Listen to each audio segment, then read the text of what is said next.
You are listening to Influencers from the Conference Board. Hello, and welcome to this edition of Influencers, the marketing and communications podcast by the Conference Board. My name's JP Kuehlwein. I'm principal at Überbrands Consulting. I teach at Columbia University, and most relevant here, I lead the Marketing Institute at the Conference Board. Today, we will talk about what is in a name when it comes to products, services, physical or virtual. My clients and students often ask, how do we craft and choose the right name for our brand or our business? Should one evolve the name, extend it? How do you do that over time? And going beyond the name, should you and how do you develop a whole brand language and sounds? How does it relate to all the other elements of branding, like design and communications and so on? And on the line with me today, virtually, is someone who I'm sure will be able to give the answers to all of these questions based simply on 3 solid decades of first pioneering and then working on exactly this area. His name is David Platzik. And he's the founder and president of Lexicon, which is one of the most renowned naming agencies in the world. Hello, David. Nice to have you on board. Thank you. Good afternoon. Great to be here. David founded Lexicon in 1982, and he will tell us a little bit about that later, I'm sure. Since then, his agency has created some of the most famous names like Dasani, Impossible Burger, Swiffer, Febreze, Home Depot's HDX, which is one of my favorites, Optima, which is a credit card by Amex, Sonos, the speakers, one of my kids' favorites, the Xbox, and so on and so on. Lexicon believes that the most efficient and effective names are those that are surprisingly familiar. And that's a quote from their website. And names that can tell a story. We'll talk about that too. And it sounds self-evident, but it's very difficult to achieve, as we will hear. Lexicon describes itself as organized more like a film studio rather than an ad agency. A core ability is to generate hundreds of ideas very quickly. And an important character trait, as I think we'll hear as well, is to have a very high tolerance for risk. And I want to probe on that later. The main office of Lexicon is in Sausalito, California.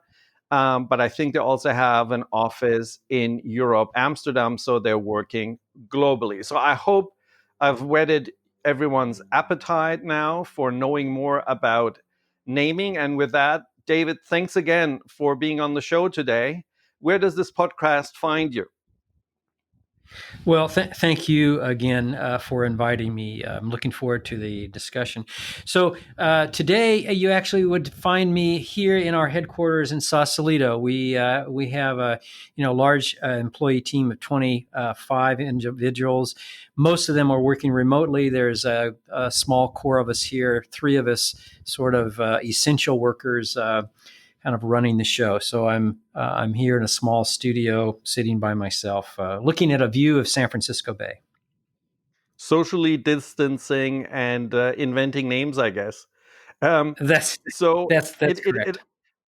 It all started, in the 80s. You had told me before. Now, in the 80s, founding a naming agency must have been something rather exotic. I would say it's probably still today. What's your background? How did you get there? What was the inspiration for doing something like that? And was it even a naming agency at the beginning that you had in mind? Like most of us, life has its twists and turns. And I really started off with an interest in politics and government, international affairs. And I found myself at graduate school at George Washington University in Washington, D.C., working up on the Hill. And I gradually got involved in political campaigns, doing some speech writing. I do have a writing background. And that led me to the advertising business. I came back from Washington. I'm a native Californian, and was fortunate enough to get just a wonderful job at the advertising firm of Foot Cone and Belding. And along the way, I spent 6 wonderful years there, got just a lot of training, a lot of education, great client experience. But I came to see that names were really not only important, but fundamental to success. And when you look back at, in the 80s, the world was getting smaller at the time. We were talking about globalization.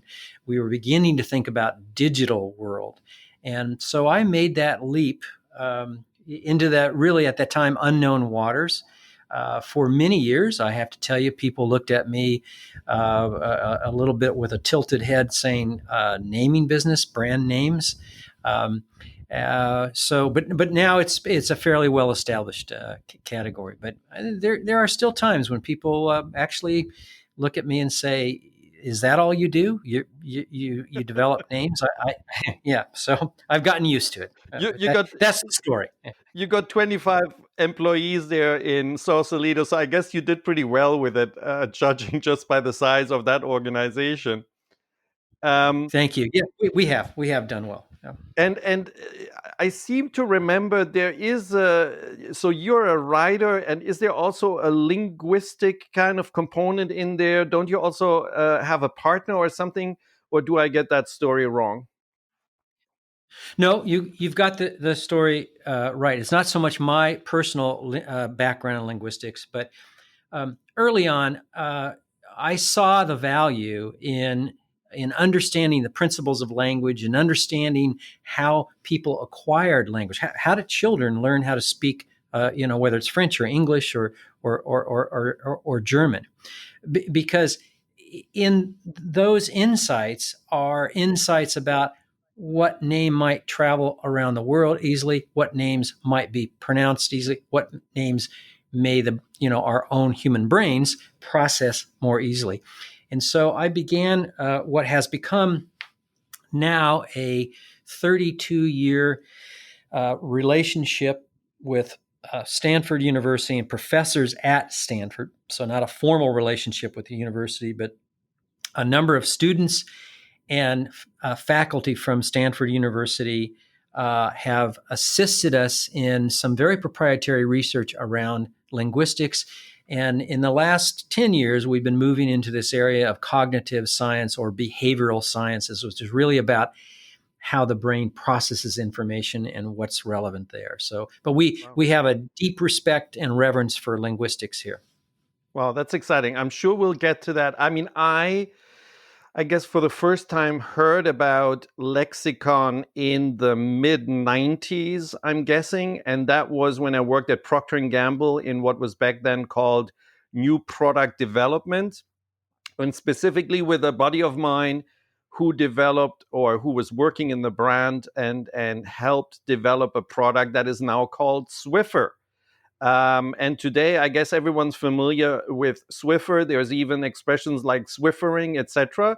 But back then, that was a weird product and maybe even a weird name when it first came up, even though that surprisingly familiar aspect that you describe on your website, I think applies here.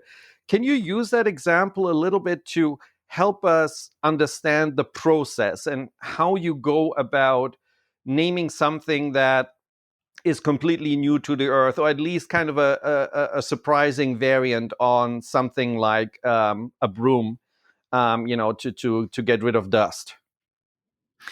Happy to answer that question because I think it provides some insights for anyone developing a new brand name. So that from a process standpoint, the first thing we do at Lexicon is when we're giving a project. So let's take this one. P&G came to us with sort of the perception that this was a mop. Okay, so in discussing the project, we didn't see the mop. It was just we were just talking on the telephone, and we started thinking about the broader category, the language. So that's the first thing we look at. What's the language of the category? How do consumers talk about first cleaning, about being clean, about a clean household, and then we get down to sort of sweeping and mopping, if you will. So that's our first step. Then along the way, we actually were given tissues or pictures, sketches of what became Swiffer. And we quickly called the client back and said, well, this isn't a mop. I mean, a mop to most people has the cotton strings on it. And we have a very unique research technique here with consumers where we were able to uncover that of all the household chores, mopping is the least pleasant, the least satisfying chore. So some people, by the way, love to polish furniture. Others love to wash windows. They get a good feeling out of it, feeling of accomplishment, right?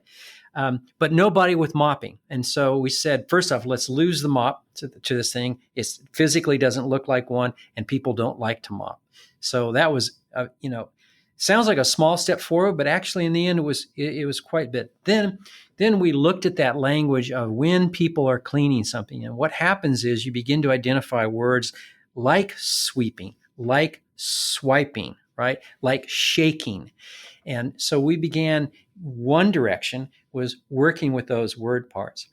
There was another team that worked on this from a point of enjoying the mopping experience, because we knew that people, in this case, nobody enjoyed it. It was the quote, the most miserable experience of my day. I still remember that from a woman we interviewed on a one-on-one interview. And so this notion of putting things, put a little more joy into mopping, cleaning in general. And so along the way, we got to swiftly doing something. And then we looked at legal around that, because trademarking, which I'm sure we'll talk about later, will come into the picture here. So we got swift, we got swiftly. And along the way, looking at legal clutter, we, added ER to this, and Swiffer was born with the great help of a client team at Procter & Gamble, by the way. Very, very, very encouraging. So that's really the story of it. Myth has it that the CMO at the time kind of personally said, I love this name, let's go with it. Is that true, or is that urban legend? That's a little bit of an urban legend. Like most names, there's almost no exception to this. The first time you see a name, there's usually a very analytical reaction to it, which is kind of what's wrong with this name. So now at the time we were working with Dirk Jager, who is the president, and he remarked, he goes something like, Swiffer to me sounds like a young kid's bicycle. And I said, well, when you have a picture of that bicycle in your mind, Dirk, what is it? What's the bike like? Tell us about it. And he said, well, it's light. It's fun. It's bright green. It's a bike that young kids would like. And I said, well, you see, those traits about enjoyable and bright, all those things can be transferred to cleaning products. And that's when he said something like, okay, I get it. I get it. And I think in a few days later, he said, let's, I wasn't in the room when he said, let's go with it, but that's what I've heard. So bingo. So the story is, partially true. It was Dirk, and he was Dutch, and so he had a much lower voice. So the conversation must have sounded a bit different, but I can very much imagine it. Now, like you say, here with Swiffer, we're talking a little bit of a mixture between descriptive name as well as kind of what I would call an evocative name. So descriptive, the most descriptive name I've ever seen is the I can't believe it's butter name, right? I mean, it's crazy. And then you get into names like Peloton or Patagonia, or you can get even more into fantasy land with things like Napa Pirgi or Pidgeri, actually, Napa Pidgeri, which are tongue twister. So between the very literal descriptive and all the way to the kind of incomprehensibly creative, how do you decide where to go on this scale, and how might it be different depending on the proposition you're working on? It's always largely dependent on what is happening in the marketplace. So if a client brings us a product or a service, and we look at that marketplace and everyone has largely been suggestive and descriptive, we really react to that with the idea that ground has been taken, right? And so we have to move somewhere else. We can do a compound name. We can do an invented name, something like a Kodak or a Pentium. Our strategy that unfolds on projects is the first element is that we need names these days in particular have to be distinctive and original ideas in the category. So that doesn't mean every name has to be invented. Just, we took the real word BlackBerry and we moved it into the communication space, right? First for a messenger and then for a phone, right? So that's an original idea in that category.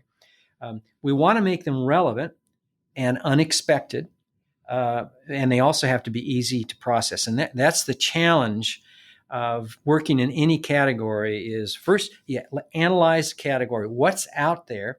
If everyone's trying to be high tech, okay, well, let's be Apple, right? Because when you look at computers prior to Apple, everyone was trying to use Latin and Greek names and names of stars and names from movies from Star Wars and things like that. And so they went counter to that. And what happens? Well, when you're distinctive and you're original, you get attention. Important human characteristic that is really relevant to naming is that humans are interested in what's new. We don't pay much attention to what is old. Gotcha. And that's the principle we operate on. So is a name like I Can't Believe It's Butter ever a good idea? I mean, it seems to also in advance limit you to working on butter, right? God forbid you wanted to make a sauce or go into other food or even more remote categories. Or is there a time where such descriptive names are really a good idea? That's a very helpful question, I think. Here's what we believe in at Lexicon. There are opportunities for I can't believe it's butter, right? Butter. Can't believe it's not butter. Yeah, exactly. I made the same mistake. Okay, and so there's some, I think, problems with that from just a structural standpoint. But to answer your question, if you have a product that at a moment in time, okay, and as I recall about that brand is they were really the first ones to come out with something that really tasted like butter, but it wasn't, at a time when their formula was perceived at least to be a little bit healthier than regular butter. So they can take the high ground there. Now, they sacrifice that, okay, now you're going to be butter, right? This is it. And so if you can answer the question in the affirmative that there's enough opportunity for us by not being butter at this moment in time so that we take the high ground, then I encourage people to pursue that. Okay. But most of the time, we have enough competitors out there that high ground has already sort of been either taken or it's dispersed amongst 3 or 4 or 5 competitors. What about the other end of the spectrum, like this incredible Napa Pidgery, which is basically an outdoor brand, just like outdoor a clothes brand, just like Patagonia, or even Freixenet. That's the right way to pronounce it. It's written though Freixenet. Impossible, right? What's the good and bad to names like that? Yes. So the good is if you have a name like Napajiri, if that's the way you pronounce it, okay. They're leveraging their Scandinavian heritage, right? They have a nice identity and they make very good clothes. That's my perception, right, of it. So that's the good side of that. The bad side is that when we can't pronounce something, all right, we tend, as humans across languages, to avoid that. And even if we're interested in Scandinavian products and we have an affinity for those, memorability drops.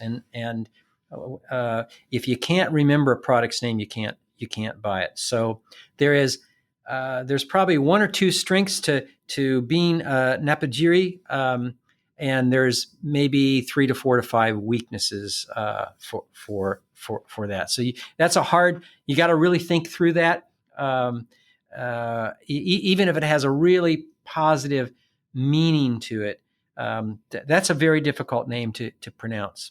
Because it does have, I mean, to come back to your website, your other point is the name should evoke or you should be able to tell a story around the name. I mean, it does have a story. It means, or at least it sounds like Arctic Circle apparently in Finnish.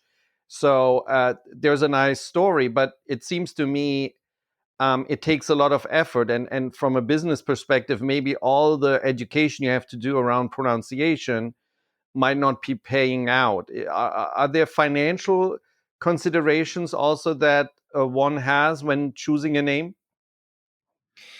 Absolutely. What you have there in these two names that you've just mentioned, the Kava wine and this apparel brand, is they're inefficient, and it's like you're in a sailboat, and there's a 5-knot wind, but you decide just to drop an anchor and let it, drag along the ocean floor there.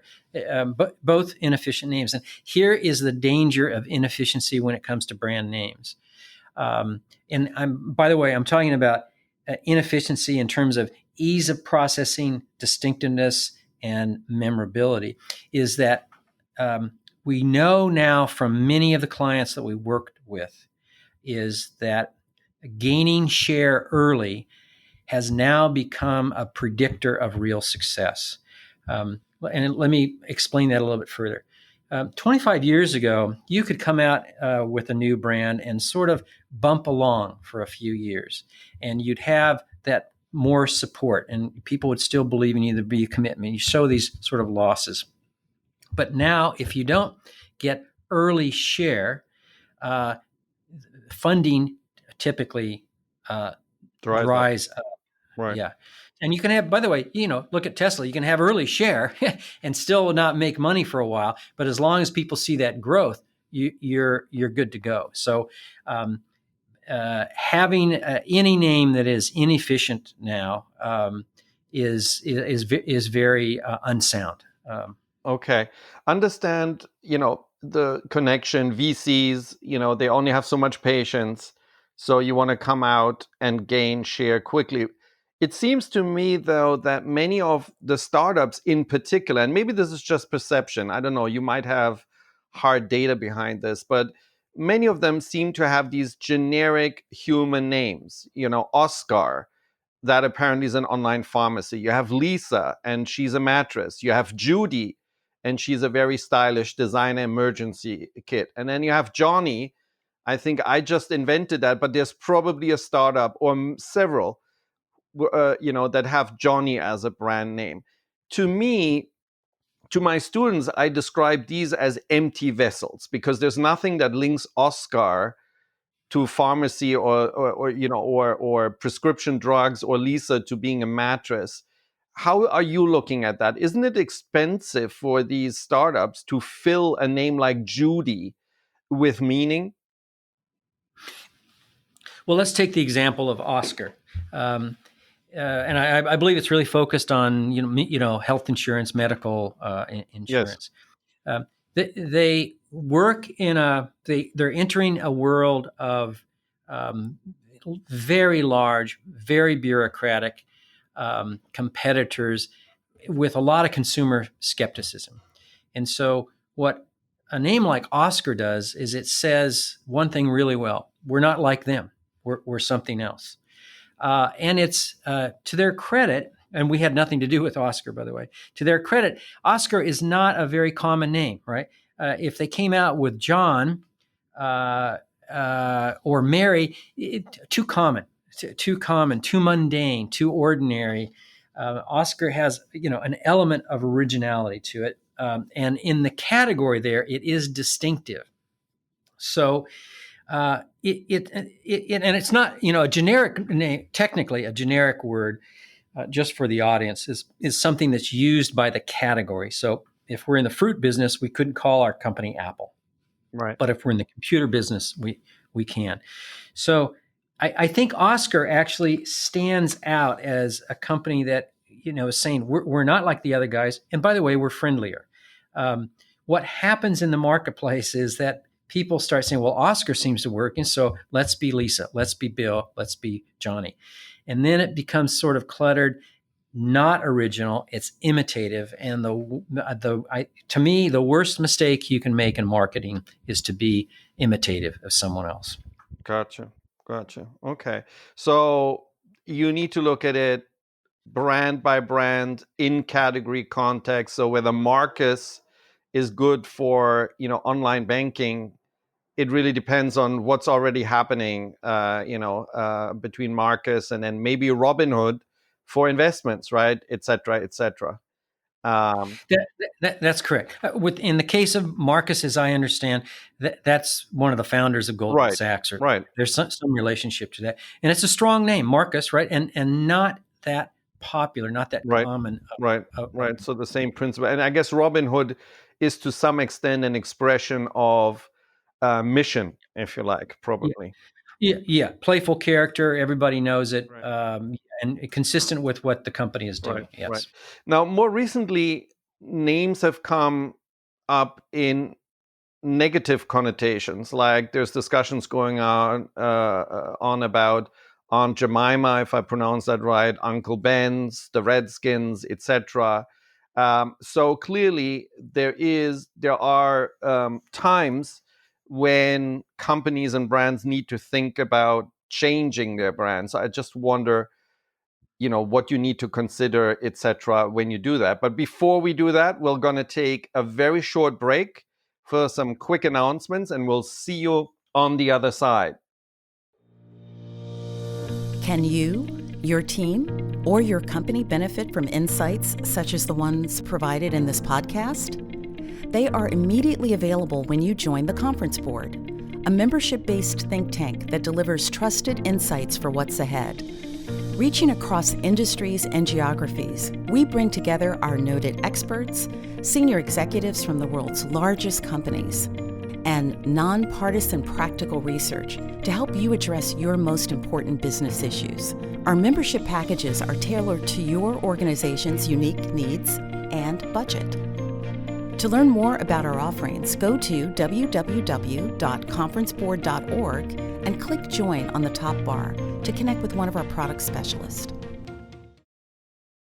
Hello, and welcome back to our conversation with David Platzik, who is the founder and president of Lexicon, the famous naming agency. And before the break, I was talking about changing names. We have names being shortened, like I just bought a product. It's called UE, which stands for Ultimate Ears. We have KFC, which previously had its longer name, Kentucky Fried Chicken. We have Philip Morris that morphed into Altria. Google kind of elevated to a group level, Alphabet. And now we have all this discussion around the old names with cultural connotations that seem no longer appropriate, like Aunt Jemima, Uncle Ben's, the Redskins, the Warriors, and so on. David, how do you decide, how do you know when a name needs to be changed, and how do you go about it? What kind of situations arrive? Are there categories in your mind of name changing situations?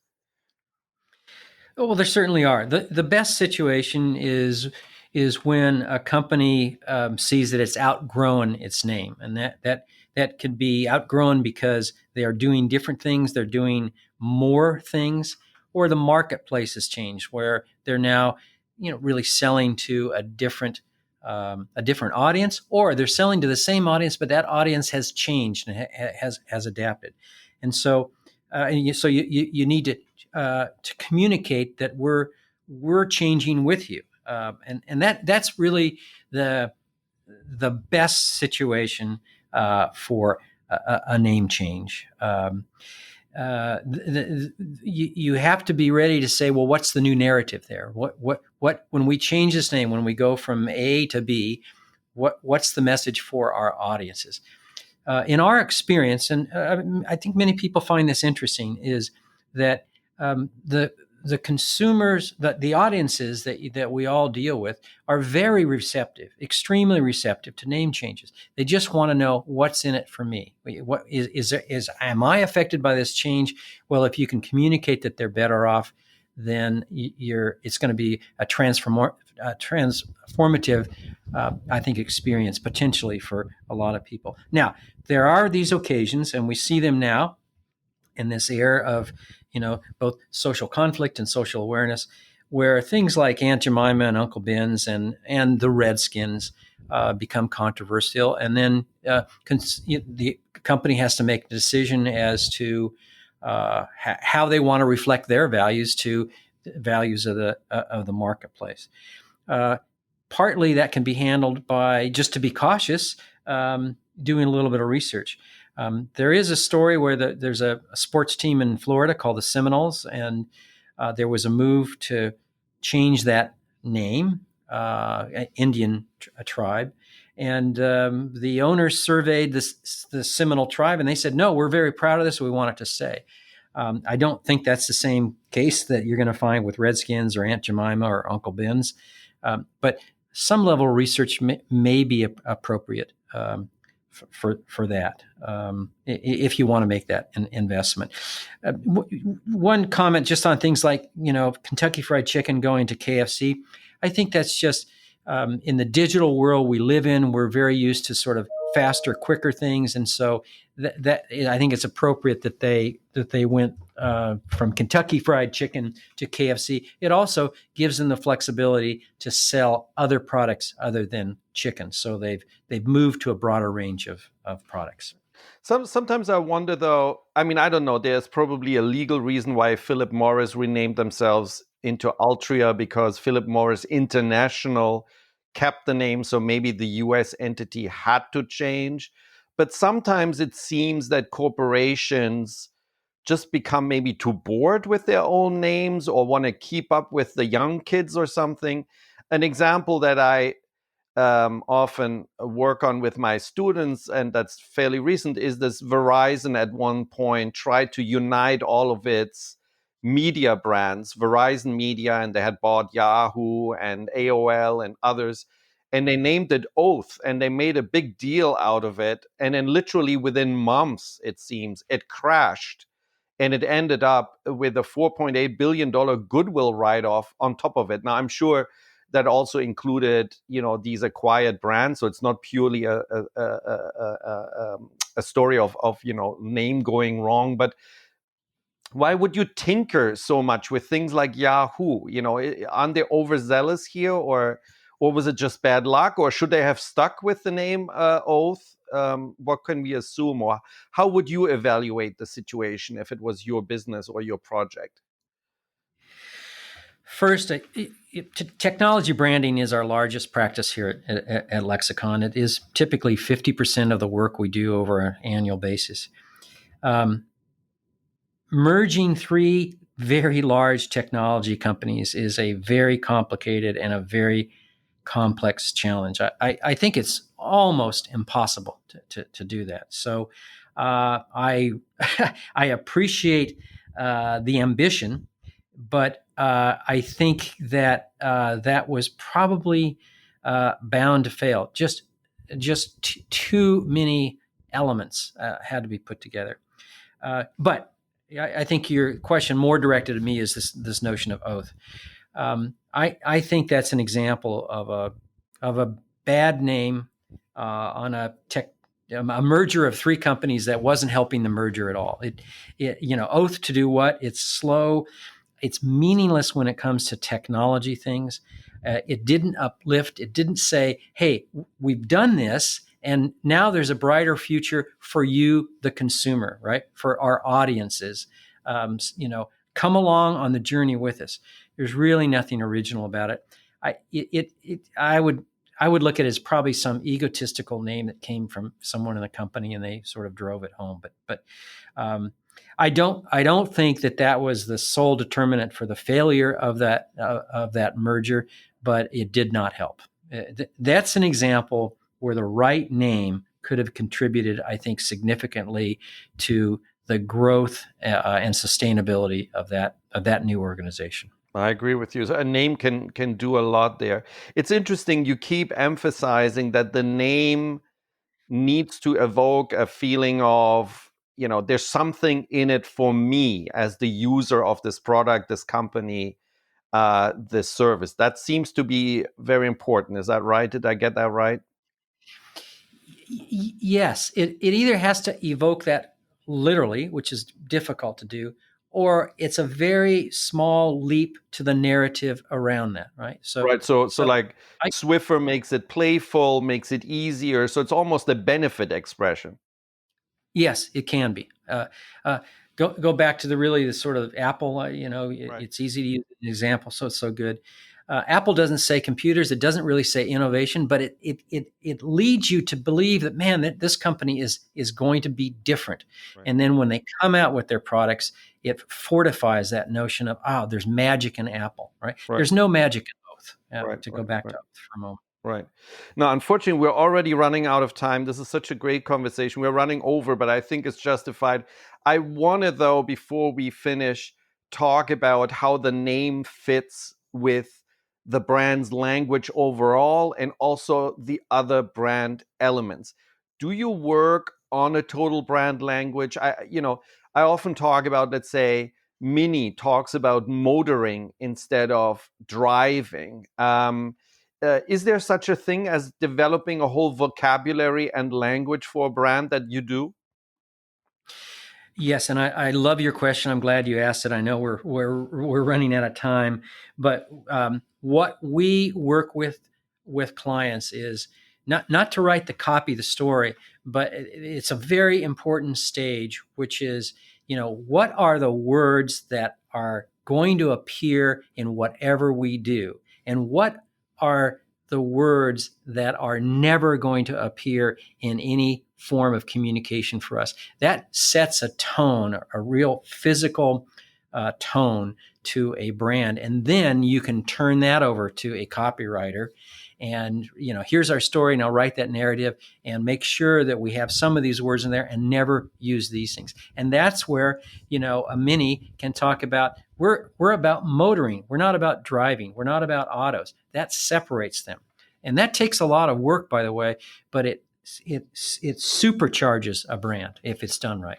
And we love doing that. And do you develop a language, a dictionary? How do you even teach this to a brand then to say, please stop saying driving, please always say motoring? Does that literally involve training, or does it on the reverse, it comes out of the organization? They already, use these words or tend to use these, and you just emphasizes and encourage them to do it even more. Well, it's a little of both. What they're already using is going to be there, and we can help them say that's really not where you want to go and what you want to reinforce.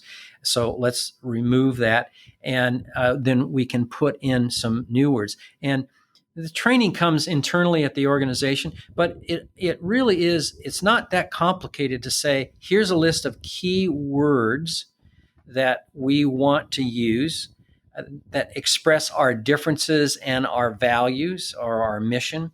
And here's words that we would never use relative to our brand. Because people like to work with a little bit of information or, a little bit of direction and then move from there. So, but it is fundamental to, I think, a brand's success. Gotcha. Is a language. And to close it out, usually I ask about, where do you see the future of naming? I also had another question about how the name relates to the other branding elements like design, visual identity, and so on. I think those two are probably linked. How do you see the future of naming, particularly in the context of a more holistic approach to branding, where a brand is no longer just a product with a name on it, but becomes kind of an organization a more meaningful entity. At least that's what a lot of people want, particularly when we talk about premium products. What name and what role and what interrelationship does the name play versus all the other elements, including the organization, the design, the visual identity, etc.? How do you approach this? Yeah. Another great question that we could probably talk for a good 30 minutes on it, but let me quickly kind of address it. We look at the name as that foundation, right? The foundation for your brand. The visual experience is something that brings that to life. It increases memorability. It begins to unfold the personality for that foundation.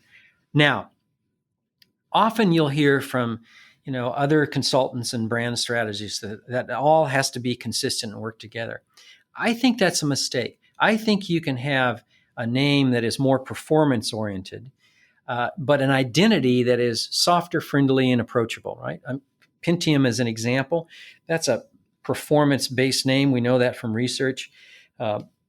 Picks up titanium, uranium, those things. It's inside a computer. But largely, particularly in the early years, the advertising was very playful. So I really believe that it's a 1-2 punch. That things shouldn't be so consistent. You should have some different points and an experience. You're right that people are more than ever, and we see this in our research across categories. They're looking for an experience in a brand. They're looking for something they can believe in as a reference point, right?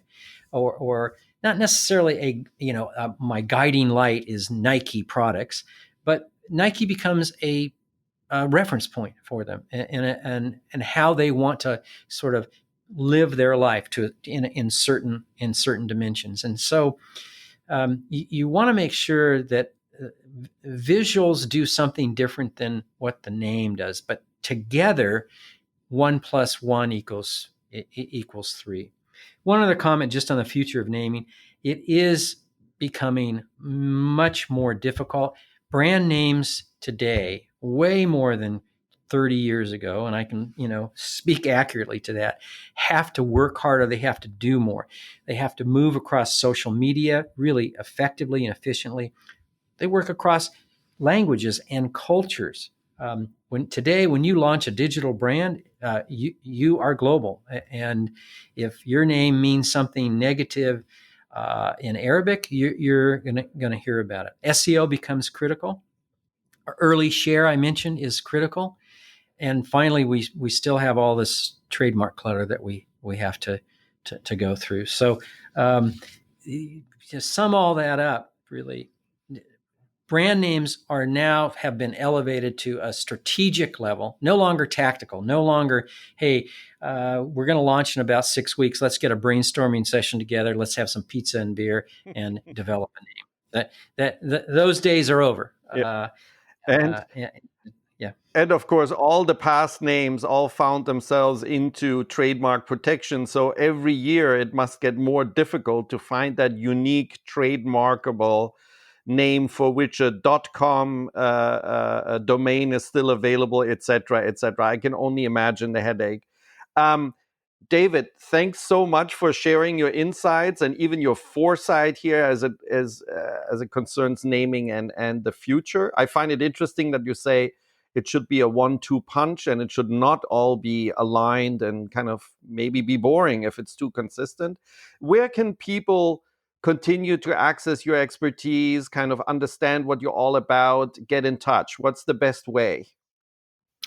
Well, really 2 ways. The first, our website is lexiconbranding.com. You'll find a lot of information on what we've done and a little bit about how we do it. And I encourage listeners, if they want to pick up the phone and call our office, I try to make myself as available as often for a discussion about a current product or just for a discussion about long-term planning of their brands and brand strategy. All right. Very approachable. Be careful what you ask for. Anyway, good. We won't put the phone number quite on the on record here, but I'm sure you can get it when you look at the website. And your dear listener, thank you for tuning in. If you found this episode helpful, then don't be shy. Let us know about it through your comments, your ratings, subscribe to us. You know the spiel. This is the Influencers Podcast. There are many other podcast offerings by the Conference Board. Just go to conference-board.org/podcast. Here's a very long, complicated name, but I hope it works nevertheless. And David, a big thank you again for joining us today. This was a great session. It's been my pleasure. Very enjoyable. Thank you. All so right. much. Thank you, everyone, and goodbye. Tschüss. This has been Influencers from the Conference Board.